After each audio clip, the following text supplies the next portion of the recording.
स्वामी नंद अपना दुख स्वामी नंद सबका दुख अपना दुख मान लो स्वामी नंद सबका दुख अपना दुख मान लो स्वामी नंद सबका दुख अपना दुख मान लो स्वामी नंद सबका दुख अपना दुख मान लो आंसू में डूब जाना नहीं चाहिए आंसू में डूब जाना नहीं चाहिए दिल किसी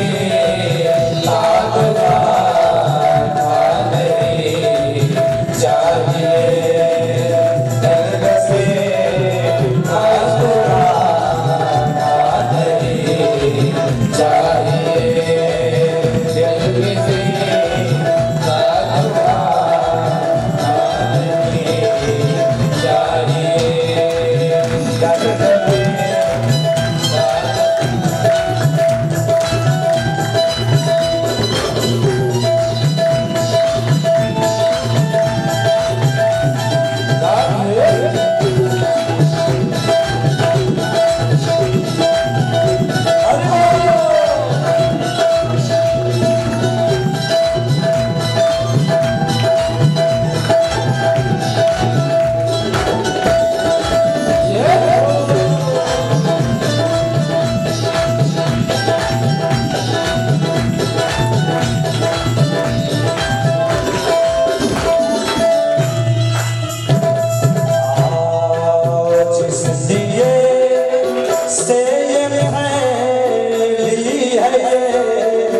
रोशनी जिस दिए से फैली है रोशनी से घर को जला नहीं चाहिए इससे घर को जला नहीं चाहिए दिल किसी का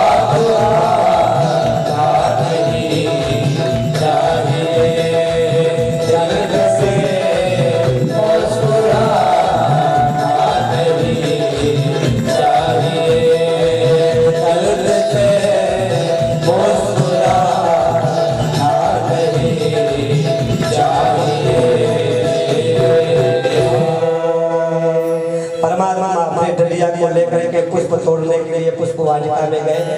उधर से माता सुनैना ने अपनी पुत्री माँ जानकी जी को अपनी 8 सखियों के साथ में और पुष्प वाटिका में भेजती है, जाओ बेटी पूजा करने जाओ। हम सभी माताओं से आग्रह करते हैं अपनी अपनी बेटियों को अपने घर के बेटियों को जो 5 वर्ष की अवस्था की अगर बेटी हो जाए तो अगर आस-पास में कोई शंकर भगवान का मंदिर हो तो कम से कम उनके शिवलिंग पर रोज आना 1 लोटा जल और कुछ पुष्प और अच्छा 1 बेलपत्र चढ़ाने के लिए रोज कहो। रोज आना। अगर बिटिया 1 लोटा जल और अपने हाथ में और जल के अंदर 1 बेलपत्र और उसमें थोड़ा सा अक्षत लेकर के रोज अगर चढ़ाती है 20 वर्ष 25 वर्ष की अवस्था में जब उसका विवाह करते हैं तो हमारे बेटी का जो परिवार मिलेगा विवाह के बाद वो धन धान से परिपूर्ण रहेगा और अखंड सौभाग्यवती बनेगी हमारी बेटी। हमारी बेटी को कभी कोई समस्या नहीं आएगी। ये भोले बाबा की कृपा हो जाती है, भोले बाबा की कृपा हमारे आप हो जाती है, लेकिन प्रयास इसका जरूर करना चाहिए। हमारी बेटियां जो लव जिहाद के चक्कर में जो मारी जा रही है अनायास का, उनको लोग बहका करके फुसला करके और नकली नाम रख करके कलावा बात करके चंदन लगा करके फेसबुक पे व्हाट्सएप पे इंस्टाग्राम पे ट्विटर के माध्यम से और उनको जो बरगलाते हैं हमारी बहनों को और बरगला करके लव जिहाद के तहत उनको ले जाते हैं हैं और इस्लाम धर्म में परिवर्तित करते हैं और फिर कुछ दिनों के बाद उनकी हत्या कर देते हैं। कभी वो फ्रिज में मिलती है, कभी वो कटोरी में मिलती है, कभी खरिया मिलती है, कभी फेंक देते हैं दिल्ली के जंगलों में, कभी 36 टुकड़ा, कभी 32 टुकड़ा। यही दिन देखने के लिए रह गया है। हमारी माताओं का संस्कार इतना कमजोर हो गया कि हम अपनी बेटियों को ये शुरू से सिखा नहीं सकते। जिन बेटियों को भक्ति स्वरूपा माना जाता था, जिन बेटियों को लक्ष्मी स्वरूपा माना जाता था, जिन बेटियों को राधा रानी और माता सीता को संबोधित किया जाता था, आज हमारी बेटियां 36 टुकड़ा 32 टुकड़ा हो रही है। और हम लोग मूक दर्शक बनकर देख रहे हैं। हमारी बेटियों से मेरा परम आग्रह है, बेटियां हो और इसमें चाहे ना हो, इसमें सब माताएं ही ज्यादातर दिखाई दे रही हैं, लेकिन अपनी अपनी बेटियों को जरूर ये बात बताइएगा। कथा में बेटियों को ज्यादा लेकर के आइए, कथा में नौजवान साथियों को ज्यादा लेकर के आइए, क्योंकि उनको जरूरत है इस कथा को सुनने। बच्चियां कहाँ रहती हैं? बेटियों की छुट्टी होती है तो वो घर में बैठी रहती है। क्या करते हैं? कमरे में बंद है। क्या करते हैं? इसको विचार करना पड़ेगा। कहेगा हम पढ़ते हैं, चलो 3 घंटा नहीं पढ़ाई होगी, 3 घंटा में कोई फेल नहीं हो जाता है। कथा सुनो, बस कथा में लेकर के आइए, कथा सुनाइए, ठीक ना? अपनी बेटी को, बेटों को, सबको कथा सुनाइए। इसलिए माता सुनैना ने अपनी बेटी को नित्य अभ्यास करवाया है कि रोजाना और गौरी के दरबार में जा करके। क्यों? क्योंकि राजा जनक जी की वाटिका में सभी प्रकार के वृक्ष हैं जो हर समय हरिमा संपन्न बने रहते हैं, हरे भरे भरे रहते हैं।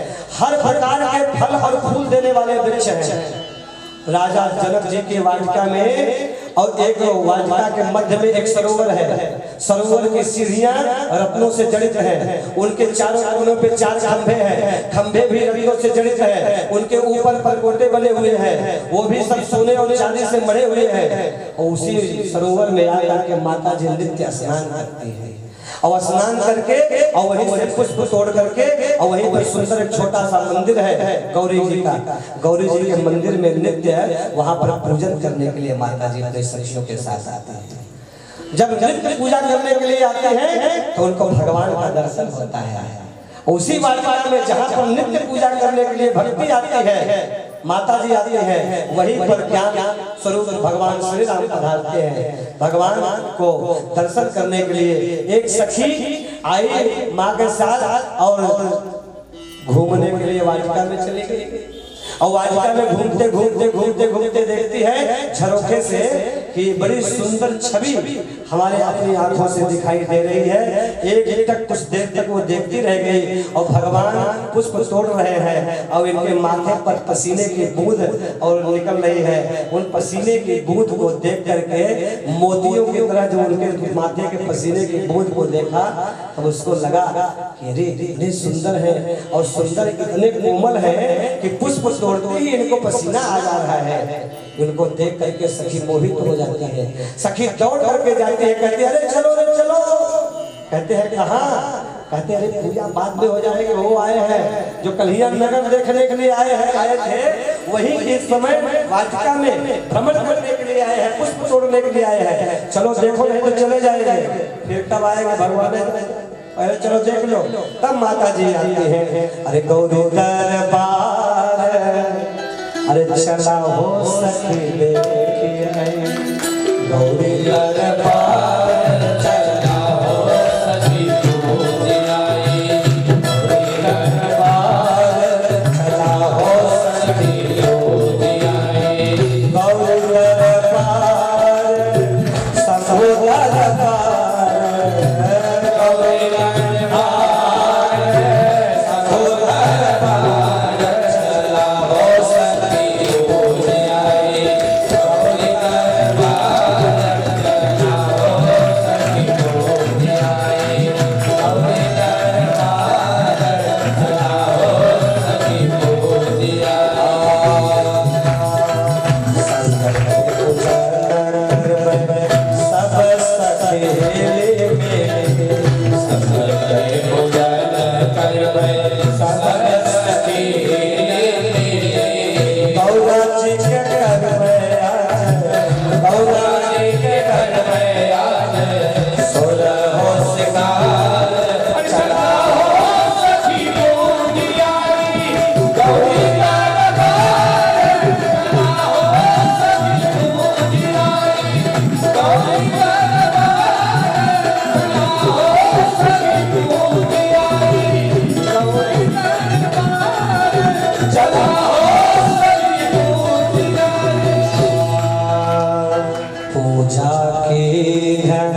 अधिक अनुराग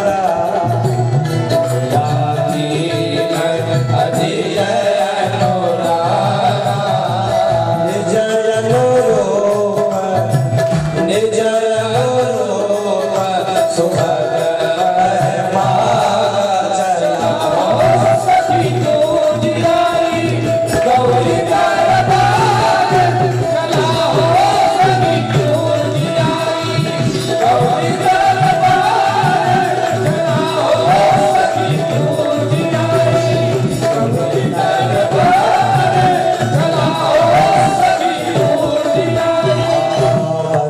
छब जहता सब लोगी अवश्य देखी है देखन जोगी। चलो देखने के लिए चला जाए। माता जी देखने के लिए आई। पहली बार भगवान राम ने और माँ को देखा, माँ ने भगवान राम को देखा। दो आगे चार भाई और देखने के बाद माता जी ने थोड़ी देर के बाद भगवान के स्वरूप को छवि को अपने हृदय में पधराया और भगवान भी माता जी के प्रेम की स्याही से अपने हृदय में उनका हस्ताक्षर कर दिया। हस्ताक्षर करने के बाद उनकी छवि को वो लिए, उनकी छवि को उन्होंने पधराया। वो हो गई गौरी माता के दरबार। मोहम्मद रफी बहुत बड़े समाज सेवक भी थे, बड़े अच्छे गायक कलाकार थे, मुसलमान थे, ईसाई थे, उसे मतलब नहीं, लेकिन अच्छे आदमी थे। अब उनका सराहना करते हैं। हम लोगों ने APJ अब्दुल कलाम को राष्ट्रपति बनाया, अच्छे आदमी थे तो हमने बनाया। हम लोग जो है वीर अब्दुल हमीद को आज भी उनके जन्म दिवस को मनाते हैं। जो अच्छे लोग हैं, हम चाहे किसी भी जाति धर्म के हो उनका सम्मान करते हैं। लेकिन मोहम्मद रफी क्या करते थे, जो रात्रि के समय में जब जाते थे, जो लोग ठंडी से या किसी कारण से जब पीड़ित रहते थे फुटपाथ पे, तो उनको चक्कर बढ़ाते हुए रात चले जाते थे। लेकिन एक बार भी उनका फोटो कभी नहीं आया। हजारों की संख्या में चक्कर चढ़ाते डालते थे, लेकिन किसी को ये नहीं बताते थे कौन डाला, क्योंकि रात रहती थी, डाल करके चले जाते थे, डालकर चले जाते थे, गाड़ी आगे पड़ जाती थी। इस प्रकार की सेवा करनी चाहिए। सेवा करें तो सेवा का ढिढोरा न पीटे। कहने का भाव ये है, माता जी पूजा करके अपनी माँ के पास गई, सुनैना अम्बा के पास। उन्होंने बताया सब बातें कि वो आए थे, उनको मैंने देखा, उन्होंने हमको देखा, बात हो गई, आशीर्वाद मिला। जाओ बेटी, जो आपने देखा है, जो इच्छा आपने किया है, सब इच्छा आपकी पूर्ण होगी। क्यों? क्योंकि हर सुन जाए मंजुल मंगल मूल आभयन भरकन मनोरथ हो तुम्हारे राम लखन सुनि भय सुधारे। करि भोजन मुनिवर विज्ञानी लगे कछु कथा पुरानी। दिवस गुरु आलस पाए संध्या चले तो भाई। दिवस गुरु आलस पाए संध्या चले तो भाई। ये राहु के समान है और आपके भुजाओं का बल चंद्रमा है। कहने का भाव यह है कि जिस प्रकार से राहु चंद्रमा को ग्रस लेता है, उसी प्रकार से यह धनुष भी आपके बल को ग्रस लेगा। बात तो कहे नहीं, लेकिन राहु है और चंद्रमा ये दोनों बता दिए। और ये जो राजा है चंद्रमा, अपना सोचे कि मेरा बड़े भुजाओं का बल चंद्रमा है, खूब एकदम सीधा चौड़ा करके सोचे कि चंद्रमा के समान बलशाली है, ललकारने लगे। लेकिन ये भी नहीं समझ गए, ये नहीं समझे कि चंद्रमा का बल घटता भी है और चंद्रमा का बल बढ़ता भी है। चंद्रमा का बल एक समान नहीं रहता। अमावस्या के दिन इसका बल कम कमजोर हो जाता है और पूर्णिमा के दिन इसका बल बढ़ जाता है। इसको हमको समझना पड़ेगा। लेकिन राजा अहंकारी थे, अहंकारी मनुष्य को बात समझ में नहीं आती है। अहंकारी मनुष्य अपने हिसाब से बात डिफिनेशन करता है इसका, तो ये लोग समझ नहीं पाए। तब क्या भैया, उसके बाद उन्होंने कहा, राजा जनक जी महाराज की प्रतिज्ञा है कि जो इस धनुष को उठाएगा, इसके ऊपर प्रत्यंचा को चढ़ाएगा, उसके बाद राजा जनक जी महाराज की और पुत्री जनक जनंदनी उसके ही गले में अपना जयमाल डालेंगे। इस प्रकार से वरमाला डालेंगे। हो गया बात। लेकिन अब पता चला कि जब आवाहन हो गया तो सारे राजा एक साथ खड़े हो गए। 10,000 राजा एक साथ खड़े हुए। अब यहाँ विषय से बात की आती है, 10,000 राजा अगर एक साथ खड़े हो जाएंगे, मान लिया कि 10,000 राजा मिलकर के धनुष को तोड़ दिए, ब्याह किसके साथ होगा? ये प्रश्न है कि नहीं है? जेन्युइन प्रश्न पूछ रहा हूँ। ब्याह किसके साथ होगा? भूप सहस्र एक ही 12 मतलब होता है दिन, 12 मतलब होता है दिन, रविवार, सोमवार, मंगलवार, बुधवार ना। एक दिन में 10,000 राजाओं ने अपने बल की आजमाइश की, एक साथ नहीं तोड़ा। एक दिन में और 10,000 राजा बारी बारी से आकर के धनुष को तोड़ने का प्रयास किए, लेकिन धनुष को तोड़ नहीं पाए। बात समझ रहे हैं ना? उसके बाद तब जाकर के डगई ने सब कुशलासन कैसे कामी बचन सती मनु, जैसे जैसे सती स्त्री को पातिव्रत धर्म का पालन करने वाले स्त्री को जैसे कामी मनुष्य के वचन उसको प्रभावित नहीं कर पाते हैं, उसी प्रकार से शंकर भगवान के धनुष को भी 10,000 राजा हिला नहीं पाए। कहने का मतलब ये है। तो उसके बाद राजा तोड़ नहीं पाए, हिला नहीं पाए, राजा जाकर के अपने अपने स्थान पर बैठ गए, निराश हो गए, उदास हो गए। तब राजा जनक जी महाराज भी उदास हो गए। उनको लगा कि मेरी प्रतिज्ञा अधूरी रह जाएगी, मेरी बेटी का विवाह नहीं हो पाएगा। अगर मैं जानता रहता कि धरती वीरों से विहीन हो चुकी है तो शायद मैं इस प्रकार की प्रतिज्ञा प्राप्त नहीं करता। अब मैं अपने जीवन में सबसे बड़ा गलती करने जा रहा हूँ कि मैंने इस प्रकार की प्रतिज्ञा किया, मेरी बेटी का विवाह नहीं हो पाएगा। इस बात को कह करके और बहुत दुखी होने लगे राजा। और उस समय में विश्वामित्र जी महाराज ने धीरे से इशारा करके और लक्ष्मण भैया को प्रेरित किया। उन्होंने कहा जब इस प्रकार की बात आवे बल पौरुष दिखाने का तो वहां पर शांत नहीं रहना चाहिए। कुछ लोग फेसबुक पे यही समय लिख रहे हैं बांग्लादेश पृथ्वी भर का देश और उसके सामने भारत जो है बांग्लादेश को पाकिस्तान को अलग किया। आज बांग्लादेश की इतनी बड़ी औकात कि उसने हिंदुओं को मारना शुरू कर दिया है। देश के प्रधानमंत्री क्या कर रहे हैं? लेकिन देश के प्रधानमंत्री समझ रहे हैं हमको क्या करना चाहिए। कुछ बलिदान तो होवे करेगा। जब धर्म की स्थापना करनी होती है तो कुछ बलिदान होता है। वो बलिदान तक होगा, इसकी अपनी समय सीमा है। सीताराम सब बातें सबको समझ में नहीं आती है। हम धैर्य नहीं रख पाते हैं, कुछ बातें हैं वो सब चीजें बताई नहीं जाती है, समझी जाती है। सीताराम क्यों? तब उसके बाद लक्ष्मण भैया उठे, क्योंकि अब बल दिखाने का समय आ गया है, पौरुष दिखाने का समय आ गया है। तो पौरुष दिखाने का समय आ गया तो क्षत्रिय रघुवंशी चुप नहीं बैठेगा। अब वो खड़े हो गए। जब खड़े भय कह रहे हैं क्या? अरे कहीं जनक जस अनुचित बाने, कहीं जनक जस अनुचित बाने, मान रघुकुल मन जाने, मान रघुकुल मन जाने, मान कुल पंकज भानो, मान कुल पंकज भानो, सुभाव रंग चोभिमानो, सुभाव रंग चोभिमानो, तुम्हारी अनुशासन पाओ, तुम्हारी अनुशासन पाओ,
कुर्सी बैठा हो।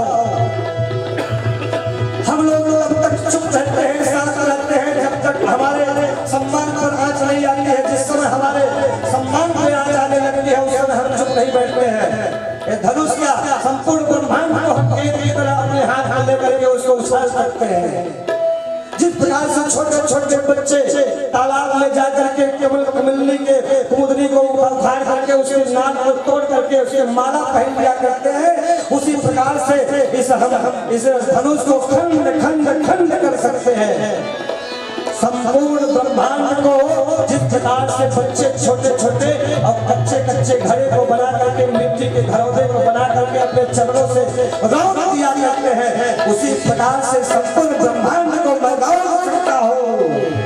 इस प्रकार से जब उन्होंने कहा कि प्रभु आपकी यदि आज्ञा हो, आपकी यदि आज्ञा हो, धनुष का संपूर्ण ब्रह्मांड को क्षण भर में अगर मैं समाप्त कर दूं तो कहिए। भगवान ने कहा कि बस भैया शांत हो जाओ, बहुत हो गया, ललकारो में खुबे अपना तो काम कह दियो, बिया हम करेगा तो है करेगा। लगा तक धनुषिए तोड़ दे लो। अब ये काम है धनुष टूट जाए और धनुष टूट जाए काम खत्म हो जाएगा। क्या है अब बुलाए अरे लखना सतो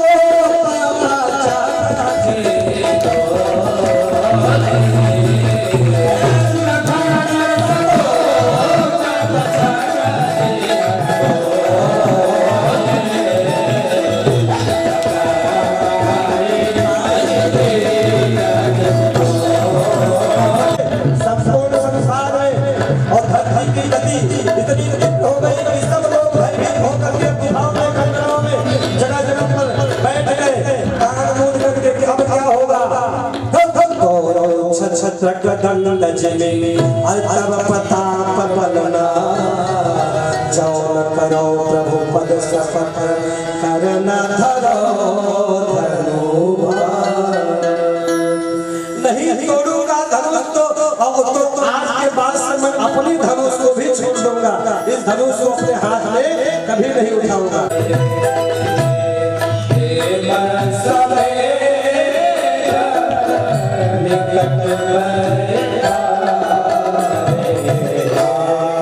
भगवान ने बुलाया, फिर गुरुदेव ने मुहूर्त देखा, लेकिन बिना मुहूर्त को कुछ बात बनती नहीं है। बिना मुहूर्त हो गए हमारे सनातन संस्कृति में कुछ होता नहीं है। कुछ जगहों पर मुहूर्त हो गए, बात खत्म हो गई। जैसे युद्ध लड़ना है तो पूरब की दिशा में जाना, उस समय इसकी मर्यादा नहीं रखी जाती। युद्ध में युद्ध की भाव से रहना रहा जाता है। ध्यान रखिए मेरी बात।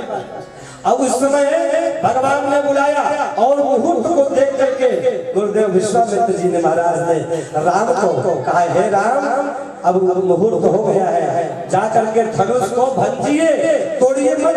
भंजिए मतलब होता है खंड खंड कर दीजिए, क्योंकि धनुष अहंकार का द्योतक है।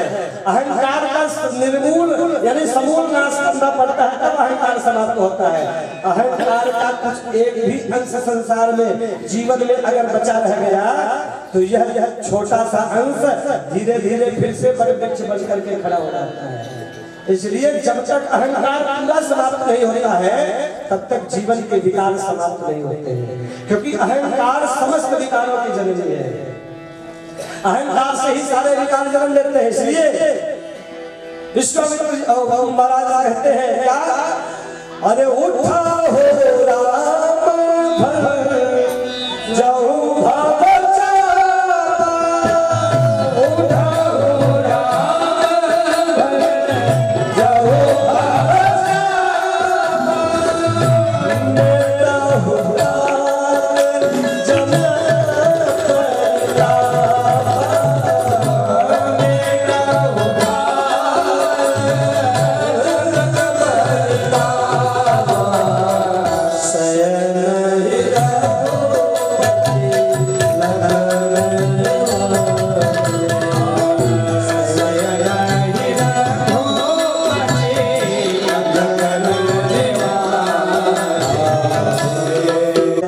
चलने लगती है तब समय की मर्यादा समाप्त हो जाती है। हम लोग भाव में आ जाते हैं, लेकिन सबके अपनी अपनी मर्यादा है, सबको अपने अपने काम पे जाना होता है। हम लोग 3 बजे आए थे, 3 बजे आए थे तो 6:30 बज रहा है, 3.5 घंटा कम से कम सफा होना ही चाहिए।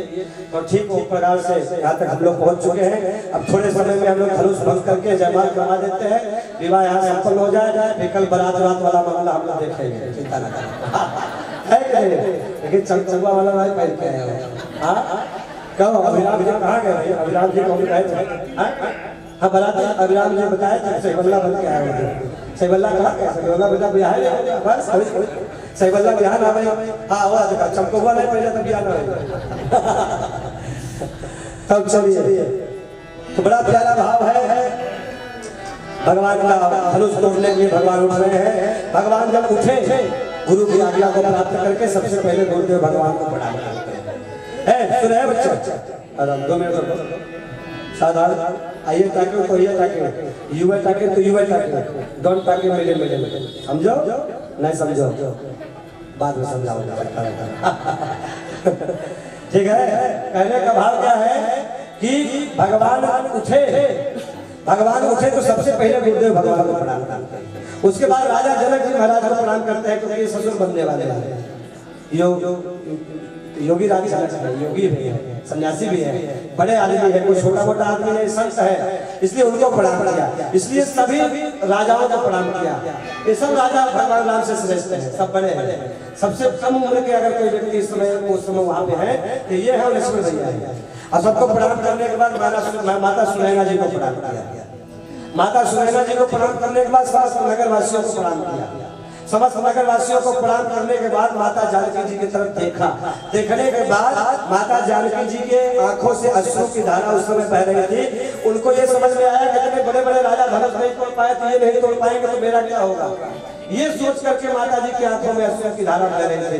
भगवान ने इनको आश्वस्त किया, चिंता मत करो, मैं तो हूँ ना, अब मैं हूँ तो आपको चिंता करने क्या जरूरत है। ये इशारे से आश्वस्त कर दिया। माता जी समझ गई, कहते हैं गणनायक बरदायक देवा आज लगे कि तू सेवा। कहते हैं हे गणेश भगवान, ये देखो गणेश भगवान के प्रांगण में हम लोग बैठे हुए हैं। कहते हैं हे गणेश भगवान धनुष के भार को कम करिए। कैसे? जैसे चूहे के ऊपर बैठ के मूसक की सवारी करते हैं और आपका शरीर इतना भारी और चूहा इतना छोटा सा और उसके ऊपर आप सवारी भी कर लेते हैं, कोई समस्या नहीं होती है। सवारी करते समय जैसे आप हल्के हो जाते हैं, उसी प्रकार से हमारे प्रभु धनुष को भंग करने के लिए जा रहे हैं। कृपा करो कि धनुषिया भी हल्की हो जाए। धनुष हल्का हो जाएगा तो आराम से तोड़ देंगे। जैसे इसलिए भगवान से प्रार्थना किया, गणनायक बरदायक देवा आज लगे कि तू से। इतने दिनों से आपकी हम सेवा कर रहे हैं, आज तक आपसे हमने कुछ नहीं मांगा, लेकिन आज मैं आपसे मांगती हूँ प्रभु कि आज ये धनुष को हल्का कर दीजिए ताकि मेरे नाम धनुष को तोड़ पाऊंगा। बार बार बिनती सुन मोरी करहु चाप गुरुदायक थोरी। गुरुता मतलब भार, इसके भार को कम करिए। तब भार हल्का हो गया। जब भगवान उठे तब जानते हैं, उठने के बाद सबसे प्रणाम किया, उसके बाद धनुष को ही प्रणाम किया। धनुष को प्रणाम किया क्योंकि ये शिव जी का धनुष है, इसलिए प्रणाम किया। 5 बार प्रदक्षिणा किया, उसको सम्मान दिया। तोड़ने जा रहा हूँ लेकिन पहले सम्मान करूंगा। सम्मान करने के बाद फिर उसके बाद धनुष को भगवान ने देखा। जैसे गरुड़ सर्प को निगलने के लिए तैयार हो जाता है झपट्टा मारने के लिए, झपट्टा मार करके जैसे ही उसको निगलने का प्रयास करता है, उसी प्रकार से परमात्मा ने धनुष को देखा।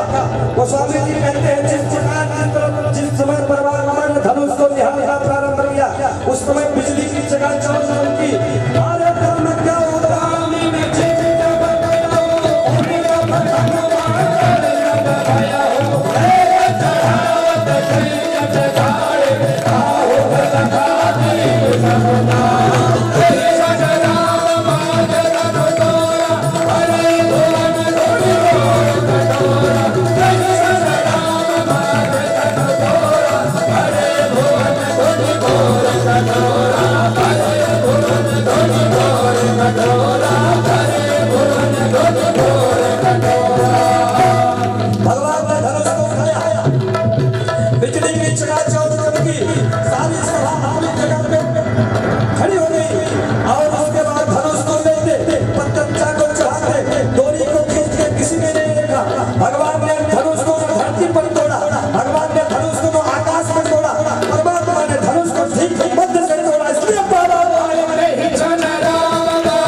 संसार के अंदर जहाँ जहाँ भी संत महात्मा जितने भी जीव थे सब कर्मला गए और परमात्मा के धनुष तोड़ते और लक्ष्मण भैया अपने अंगूठे से धरती को दबा दबा कहा हिलना नहीं, परमात्मा धनुष को तोड़ने जा रहे हैं। कहते हैं भारे भुवन घोर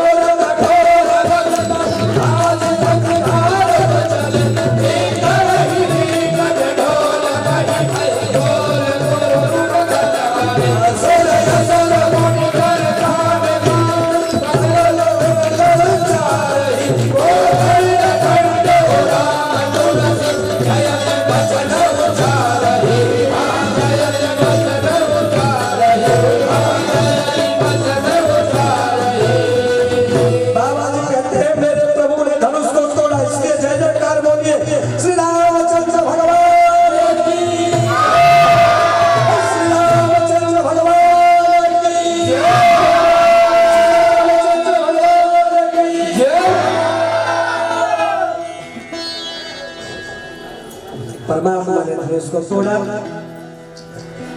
माता जी जयमाल करके आई वीर से भगवान के गले में डाली। भगवान थोड़े से बड़े हैं, माता जी थोड़ी सी छोटी है, इसलिए भगवान के लिए कहते हैं सखियां क्या कहते हैं, गीत गाइए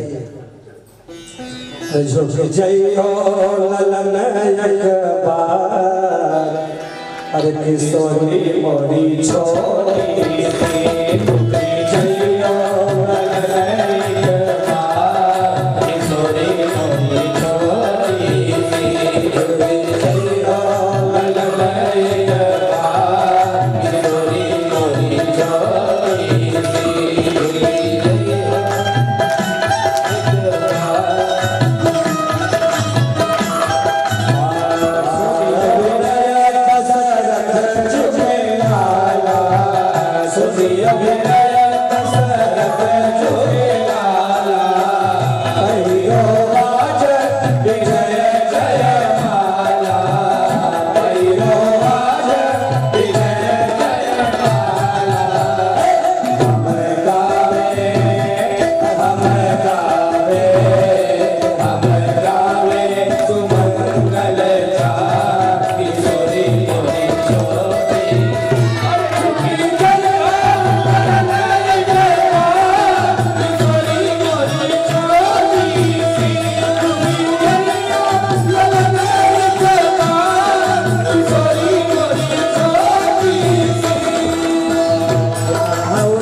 चला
अच्छा जहाँ खड़े हो उसको खड़े रहिएगा। देखिए कथा क्या है, कथा बहुत ज्यादा नहीं बताते हैं।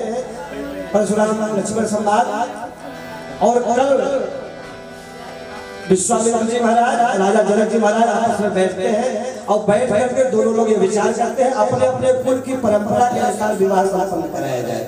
हम कल बारात लेकर के राजा दशरथ जी महाराज आएंगे, थोड़े समय हम बारात का प्रसंग उठाएंगे। आप सब लोग और लगभग 2:30 बजे के समय में 2 से 2:30 बजे के बीच में आपके घर में पधारे और बड़ी से बड़ी संख्या में आप लोग आज भी आए हैं। अब इससे ज्यादा भी आई है, हमारी इच्छा यही है कि बाकी सीताराम है। आज परसों 12 बजे से होगा ये कथा, परसों 12 बजे से चलेगा क्योंकि परसों भंडारा हाथी हो रहे। तो आप लोग परसों 12 बजे आएंगे, कल लाइव टाइम पे, ठीक है। कल बारात आएगी और परसों रावण मरेगा, ये पक्का जाएगा। और कैसे मरेगा भगवान, ठीक है। अभी कथा बहुत बाकी है। कल भगवान का बंधन भी होगा, वन में जा करके परमात्मा कल केवल के प्रसंग तक हम ले जाएगा, ठीक ना। कहिए हरे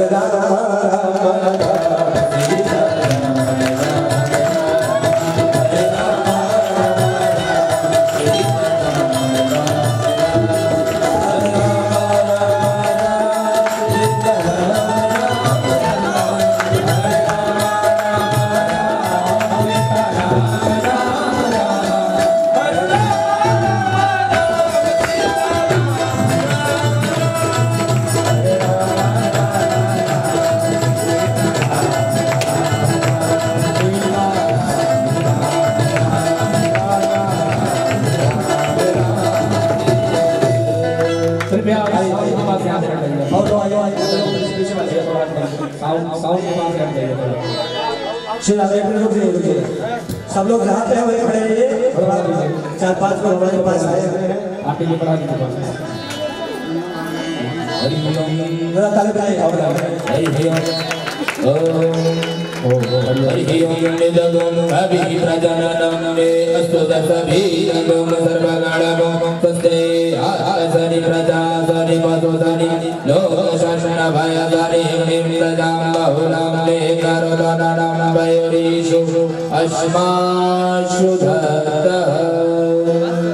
यदुनंदन रघुनंदन दुल्हा की, रघुनंदन दुल्हा की, रघुनंदन दुल्हा की सखी है आरती उतारो। रघुनंदन दुल्हा की सखी है आरती उतारो। रघुनंदन दुल्हा की सखी है आरती उतारो।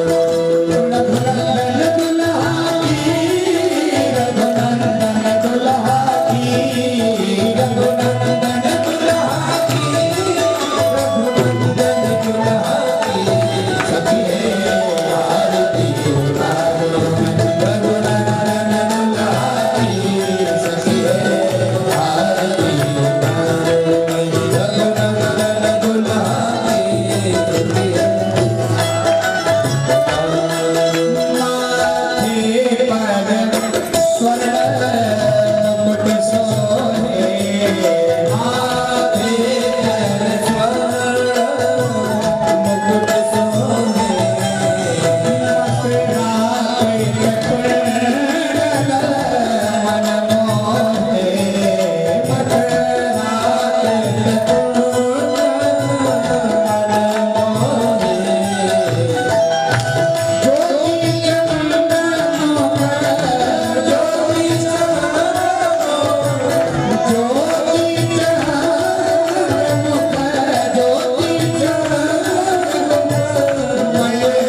अस्तौ शालमारार्ति ग्रहणपुष्पे देवादिवन्दनं अव्यमेने नमयदन्तदेवासानि धर्माणि प्रथमङ्गासन्नः देहनागं महिमानः सञ्चेतपूर्वे साध्या सत्यदेवा नानासुगन्धिपुष्पाणि ताकालो भवानि च पुष्पाञ्जलिर्मया दत्तविहार परमेश्वरी अन्तपुष्पाञ्जलिं समर्पयामि नमस्करोमि श्रीगुरुपुरुषोत्तमाय नमः श्रीरामचन्द्राय नमः श्रीमन्ताय नमः शान्तिकाभ्यां नमः।